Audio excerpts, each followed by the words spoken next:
Hi students. So இன்னைக்கு நம்ம பார்க்கக்கூடிய ஒரு முக்கியமான டாபிக் ஆப்டிக்ஸ்ல வரக்கூடிய ஒரு இம்பார்ட்டன்ட் क्वेश्चन அப்படினு சொல்லலாம். ஒரு முக்கியமான கான்செப்ட். இது 2 மார்க் அல்லது 3 மார்க்ல கேட்பாங்க. ஆனா இதோட டயகிராம் வந்து ரொம்ப முக்கியம். என்ன क्वेश्चन வந்து பாத்தீங்க அப்படினா டெரஸ்ட்ரியல் டெலஸ்கோப். டெலஸ்கோப்னா தெரியும் லாங் டிஸ்டன்ஸ்ல இருக்கக்கூடிய ஒரு ஆப்ஜெக்ட்ட வந்து பார்க்கிறதுக்கு நம்ம யூஸ் பண்ணக்கூடியது இல்லையா? தொலைநோக்கி அப்படினு தமிழ்ல சொல்லுவாங்க. டெரஸ்ட்ரியல் அப்படினா எர்த் சர்ஃபேஸ்ல வந்து லாங் டிஸ்டன்ஸ்ல இருக்கக்கூடிய ஒரு ஆப்ஜெக்ட்ட பார்க்கிறது. எர்த் சர்ஃபேஸ்ல இருக்கக்கூடிய ஆப்ஜெக்ட்ஸ பார்க்கிறதுக்கு. பட் இதுக்கு முன்னாடி நம்ம ஒன்னு பார்த்தோம் ஆஸ்ட்ரோனாமிக்கல் டெலஸ்கோப். அதாவது ஸ்பேஸ்ல இருக்கக்கூடிய ஸ்டார்ஸ், பிளானட்ஸ், தென் மூன். சோ இதோட இமேஜ் அந்த ஆப்ஜெக்ட்ட பார்க்கிறதுக்காக நம்ம யூஸ் பண்ணக்கூடிய டெலஸ்கோப் ஆஸ்ட்ரோனாமிக்கல் டெலஸ்கோப். பட் அந்த ஆஸ்ட்ரோனாமிக்கல் டெலஸ்கோப்ல ரெண்டு லென்ஸ் யூஸ் பண்ணிருப்போம் இல்லையா? நீங்க பார்த்திருப்பீங்க.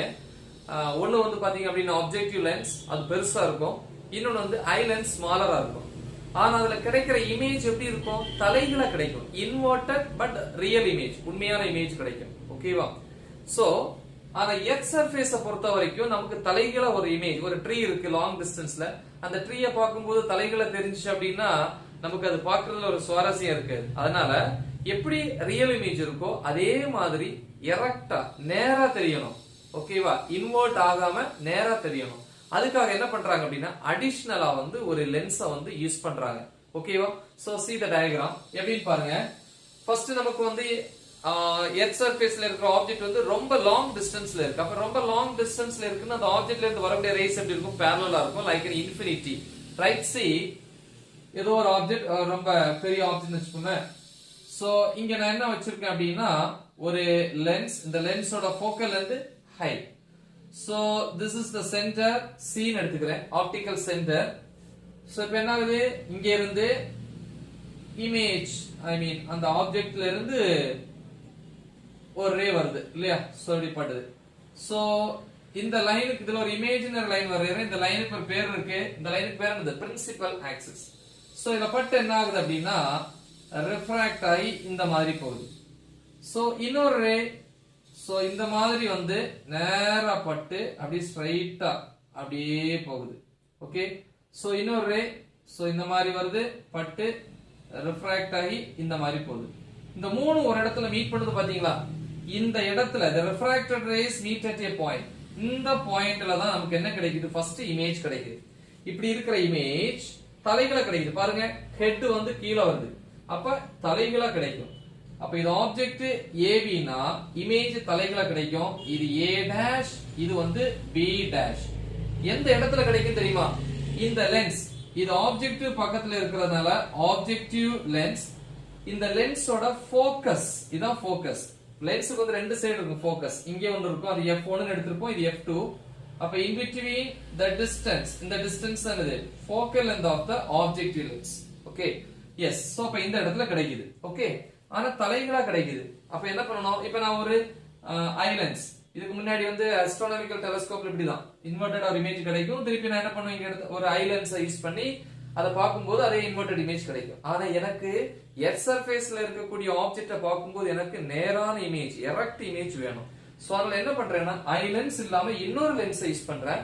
அதான் எரக்டிங் லென்ஸ்னு சொல்லுவாங்க. சோ அந்த லென்ஸ் ஸ்மாலரா இருந்தா ஓகே, ஸ்மாலரா தான் இருக்கும். அது ஃபோக்கல்ல இருந்து ஸ்மாலரா தான் இருக்கும். சோ இந்த மாதிரி இதான் வந்து என்னது? எரக்டிங் லென்ஸ். சோ இந்த லென்ஸோட ஹெல்ப்போட தான் நான் இன்வெர்ட்டட் இமேஜ ரியல் அண்ட் எரக்ட் இமேஜ மாத்த போறேன். சோ இப்ப என்ன ஆகுது? நான் பட்டு ஒரு பார்ட் இந்த மாதிரி இதுல போயிடும். இது சென்டர் C1 அப்படின்னு எடுத்துக்கலாம். இன்னொரு பார்ட் இப்படி போய் இதே இதுல இப்படி பட்டு ரிஃப்ராக்ட் ஆகி இந்த இடத்துல மீட் ஆகும். சோ இந்த ரெண்டு ரேஸ்.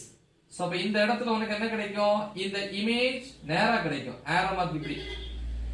அப்ப இது ஒரு இமேஜ் இல்லையா? சோ இத எடுத்துக்கலாம் A, அதே மாதிரி A டபுள் டாஷ், இது வந்து என்னது? B டபுள் டாஷ் அப்படின்னு எடுத்துக்கலாம். ஓகேவா? திருப்பி நான் இங்க என்ன பண்றேன்? ஒரு ஐ லென்ஸ். சோ ஐ லென்ஸ் வந்து எரக்டிங் லென்ஸை விட கொஞ்சம் பெருசா இருக்கணும். சோ அப்ப இதுல பட்டு என்ன ஆகும்? இப்படி போய் இப்படி போயிரும்.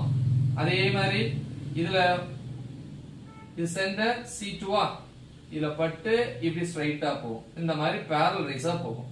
நம்ம என்ன பண்ணுவோம் அப்படின்னா இந்த இடத்துல வந்து நம்மளுடைய விஷன் வைப்பீங்க.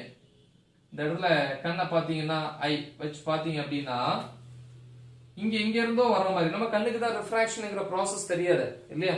அப்ப நம்ம பார்க்கும்போது இந்த இமேஜ் இங்க இருந்தோ வந்தது, மேபி டு இன்ஃபினிட்டில இருந்து வந்தது மாதிரி நமக்கு அந்த இமேஜ் தெரியும். பட் நேரான இமேஜ் நமக்கு கிடைக்கும். ஓகேவா? அப்ப டெரஸ்ட்ரியல் டெலஸ்கோப்ங்கிறது வந்து எர்த் சர்ஃபேஸ்ல இருக்கக்கூடிய லாங் டிஸ்டன்ஸ்ல இருக்கிற ஒரு ஆப்ஜெக்ட்டை பார்க்கிறதுக்கு யூஸ் பண்ணக்கூடிய டெலஸ்கோப். இது வந்து ஆஸ்ட்ரோனாமிக்கல் டெலஸ்கோப் மாதிரி இல்லாம அடிஷனலா ஒரு லென்ஸ் யூஸ் பண்ணி இன்வெர்டட் இமேஜ் இல்லாம ரியல் எரெக்ட் இமேஜ் இங்க ஸ்ட்ரைட்டா எப்படி இருக்கோ அதே மாதிரியான ஒரு இமேஜை வந்து என்ன பண்ணுது, கிரியேட் பண்றதுக்காக இதை டிசைன் பண்றாங்க. ஓகேவா? சோ இது முக்கியமான क्वेश्चन 2 மார்க் அல்லது 3 மார்க்ல கேட்பாங்க. நல்லா தெளிவா பாருங்க. ஓகேவா? Thank you. So what is this? Islands.